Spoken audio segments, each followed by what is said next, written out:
Isang mapagpalang araw po mga kalingap, mga kabente. Ngayong araw po ay scouting po namin ng kapatid ko. Yan, maghanap po kami ng matutulungan. Yan. Grabe po ang init, wala pong pasok ngayon sa public school. Gawa po ng sinuspindi po ng governor po ng Camarines Norte. Pasok po ngayon, gawa po ng sa sobrang init ng panahon.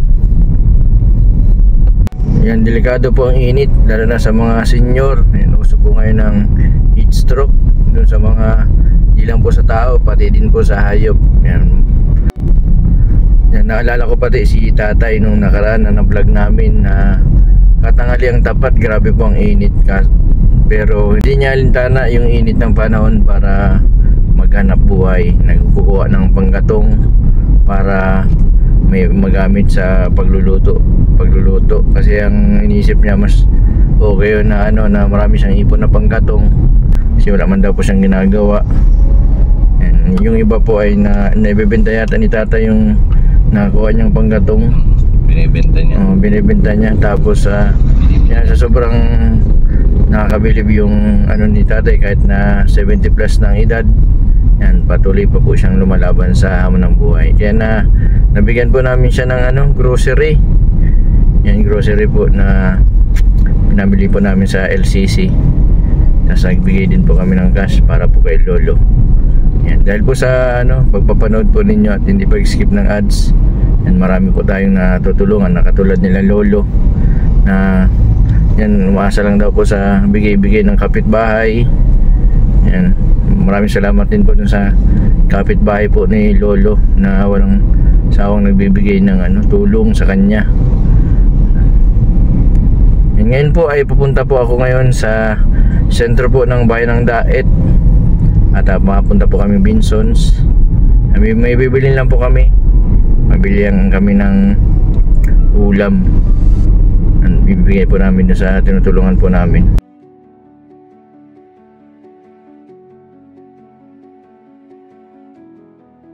Yan po mga kalingap, mga kabente, na nandito sa Daet si Tatay Fred.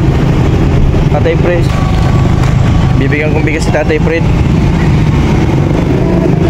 Tatay Fred, ang layo ng pinupuntahan nyo. Anong ginagawa mo dito sa Daet? Ha? Ito bigas Tutoy, bigas Sige po. Grabe ang layo ng ni Tatay Fred. Pinuntahan niya dito sa sa Daet. Buti na lang po at may natira pa po akong bigas. Tutoy, nabigay mo na yung Jollibee? Yeah. Oo. Nilagay lang ni tatay dyan sa basket. Hindi nila kinain. Siguro mamaya pa nila kakainin yung Jollibee. Yan. Pupunta po kami ngayon sa sa Bang Binsons. May pupuntahan po kami. Ma-scout po kami ni Charlie. Buti nga po na daanan po namin dito si Tatay Fred sa bayan po, sa sentro po ng Daet. Siguro po kanina lang ito.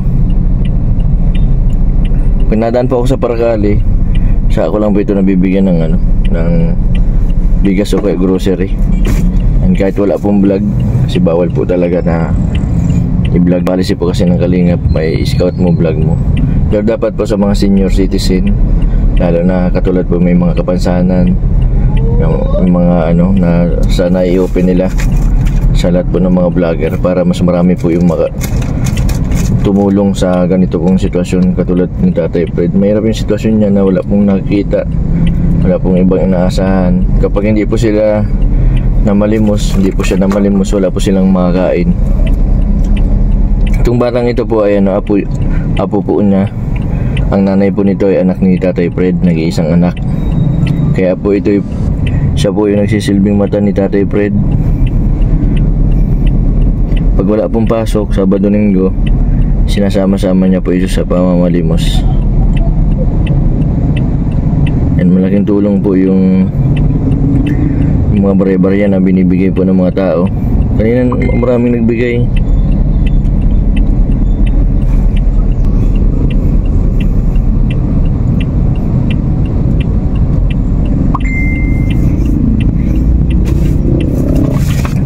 Kaya abutin ko din ng ng pera para kahit pa paano ay makauwi na sila.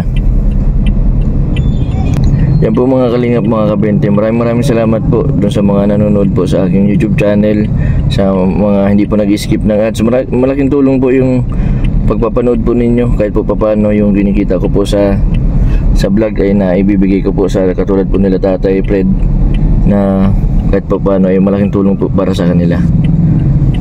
Yan, sa mga susunod po ay bibigyan ko ulit sila ng grocery pag nakadaan po sa Paracali.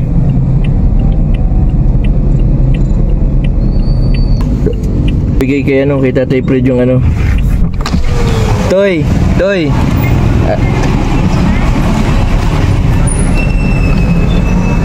pabigay nung pera kay Tatay Fred.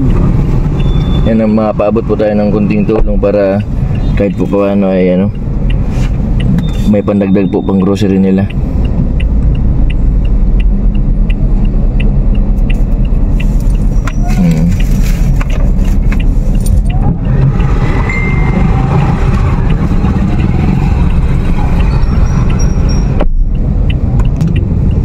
So yan ang sabi mo, magsakay na? Oo, maawi na daw sila. Oo.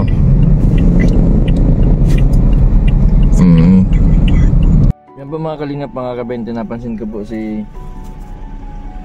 Michael, yung po, taong grasa.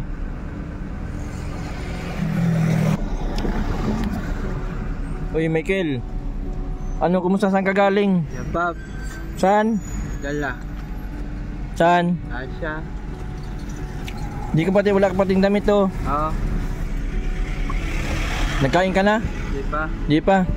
O ito damit. O suotin mo na ito. O suotin muna.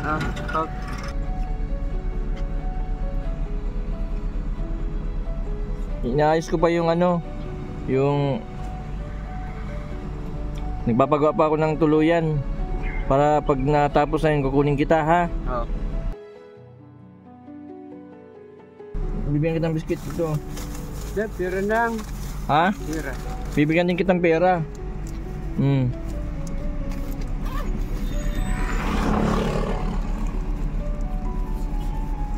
Anong bibili mo dito? Soft drinks. Pagkain, para mabusog ka. Makilala mo ako, o? Yeah. O, ito pa, o. Gawa man si Michael. Kung saan ko dito nakikita. Yan, nag-ano lang po ako ng pinapagawa ko pa sa San Isidro na tuluyan po ng mga may depression.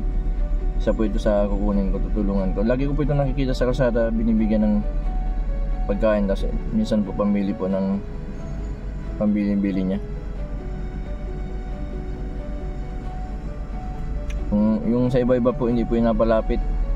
Yung sa akin mabait na yun ngayon at umamo na yun sa akin.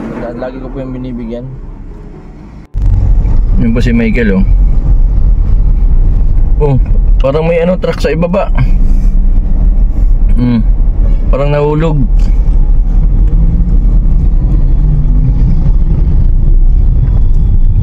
Yan po mga kalingap, mga kabente. Maraming salamat po sa patuloy po ninyong suporta sa aming mga kalingap, sa pamuno po ni Kuya Bal, Kalingap Rab, at sa lahat po ng mga charity vlogger na tumutulong po sa mga nangangailangan. Maraming salamat po sa mga hindi po nag-skip ng ads. Thank you po dahil po sa pagpapanood po ninyo. Marami po tayong natutulungan. Sa mga hindi pa po nakapag-subscribe, pa-subscribe po, Mr. 20 Boy Vlog. Marami pong salamat. God bless po sa inyong lahat.